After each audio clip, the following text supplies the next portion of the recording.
الحمدللہ والصلاۃ والسلام علی رسول اللہ اما بعد۔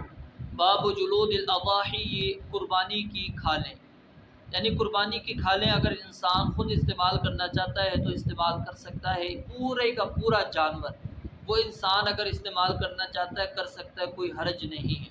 لیکن اگر وہ صدقہ بھی کرنا چاہتا ہے تو صدقہ بھی کر سکتا ہے، پورا صدقہ کرنا چاہتا ہے پورا صدقہ کر دے، کچھ حصہ صدقہ کرنا چاہتا ہے کچھ حصہ کر دے۔ تو اس کے اندر اسلام نے کیا ہے، رعایت دی ہے۔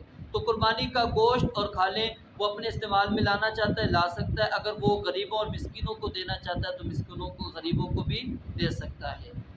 حدیث نمبر 3157، علی بن ابی طالب رضی اللہ تعالیٰ عنہ سے روایت ہے کہ نبی علیہ السلام نے انہیں حکم دیا کہ وہ آپ کی قربانی کے تمام اونٹوں کا گوشت، ان کی کھالیں اور جھولیں غریبوں میں تقسیم کر دیں۔ یعنی یہ افضل بات ہے کہ اگر وہ غریبوں کے اندر تقسیم کر دیا جائے، خود اگر وہ استعمال کرنا چاہتا ہے تو کر سکتا ہے۔ اللہ رب العالمین سے دعا ہے رب العالمین سمجھنے اور عمل کرنے